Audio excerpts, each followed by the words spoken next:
White chicken pulao ಮತ್ತು dhaba style chicken curry ಹೇಗೆ ಮಾಡೋದಂತ ನೋಡೋಣ ಬನ್ನಿ. ಮೊದಲಿಗೆ ನಾನು ಡಾಬಾ ಸ್ಟೈಲ್ ಚಿಕನ್ ಕರಿ ಮಾಡೋದಕ್ಕೆ ಇಲ್ಲಿ 4 ದೊಡ್ಡ ಈರುಳ್ಳಿ ಕಟ್ ಮಾಡಿ ಇಟ್ಕೊಂಡಿದ್ದೀನಿ. ಮತ್ತು ಒಂದು 4 ಹಸಿಮೆಣಸಿನ್ಕಾಯಿ, ಶುಂಠಿ ಬೆಳ್ಳುಳ್ಳಿ ಪೇಸ್ಟ್, ಗೋಡಂಬಿ ಇಷ್ಟನ್ನು ಪೇಸ್ಟ್ ಮಾಡ್ಕೊಂಬರೋಣ. ನಾನು ಅರ್ಧ kg ಚಿಕನ್ ತೊಗೊಂಡಿದ್ದೀನಿ. ಇವಾಗ ನಾವು ರುಬ್ಬಿರೋ ಅಂಥ ಪೇಸ್ಟನ್ನು ಇದಕ್ಕೆ ಹಾಕ್ಕೊಳ್ಳೋಣ. ಸ್ವಲ್ಪ ಅರಿಶಿನ ಪುಡಿ, 1 ಸ್ಪೂನಷ್ಟು ಚಿಲ್ಲಿ ಪೌಡರ್, 1.5 ಸ್ಪೂನಷ್ಟು ಧನಿಯಾ ಪುಡಿ, ಸ್ವಲ್ಪ ಗರಂ ಮಸಾಲ ಪೌಡರ್, ಒಂದು 4 ಸ್ಪೂನ್ ನಾನು ಮೊಸರು ಹಾಕ್ಕೊಳ್ತಾಯಿದ್ದೀನಿ. ನಾನಿಲ್ಲಿ ಕಲ್ಲುಪ್ಪು ತೊಗೋತಾ ಇದ್ದೀನಿ. ರುಚಿಗೆ ತಕ್ಕಷ್ಟು ಉಪ್ಪು ಹಾಕ್ಕೊಳ್ಳೋಣ.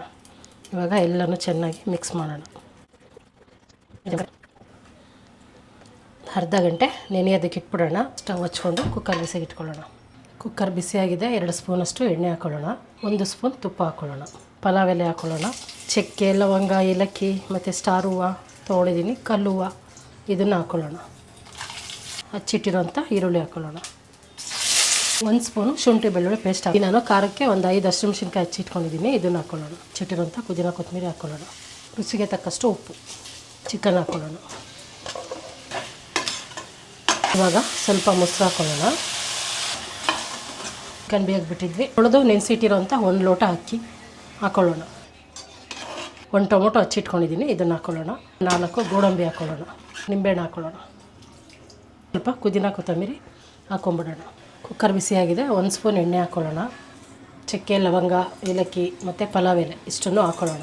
ಇವಾಗ ನಾವು ಕಲಸಿ ಇಟ್ಟಿರೋಂಥ ಮಸಾಲೆ ಚಿಕನನ್ನು ಇದಕ್ಕೆ ಹಾಕ್ಕೊಳ್ಳೋಣ.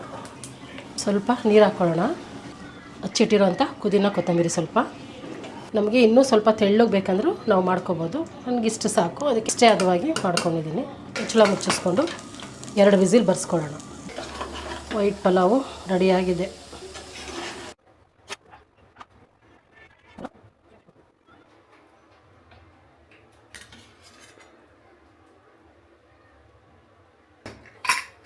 ಡಾಬಾ ಸ್ಟೈಲ್ ಗ್ರೇವಿ ಇದನ್ನು ರೆಡಿಯಾಗಿದೆ. ತುಂಬಾ ಚೆನ್ನಾಗಿದೆ. ವೈಟ್ ಪಲಾವ್ ಜೊತೆಯಲ್ಲಿ ಡಾಬಾ ಸ್ಟೈಲ್ ಗ್ರೇವಿ ತುಂಬಾ ಚೆನ್ನಾಗಿದೆ ಕಾಂಬಿನೇಷನ್ನು. ಈ ಒಂದು ಗ್ರೇವಿನ ನಾವು ಚಪಾತಿ, ಇಡ್ಲಿ, ದೋಸೆ ಎಲ್ಲದಕ್ಕೂ ತಿನ್ಬೋದು. ಬಿರಿಯಾನಿಗೂ ಕೂಡ ತುಂಬ ಚೆನ್ನಾಗಿರುತ್ತೆ. ಹಾಗೆ ನೀವು ಮನೆಯಲ್ಲಿ ಟ್ರೈ ಮಾಡಿದ್ರೆ ಕಮೆಂಟಲ್ಲಿ ತಿಳಿಸೋದನ್ನು ಮರಿಬೇಡಿ. ಬಾಯ್ ಬಾಯ್.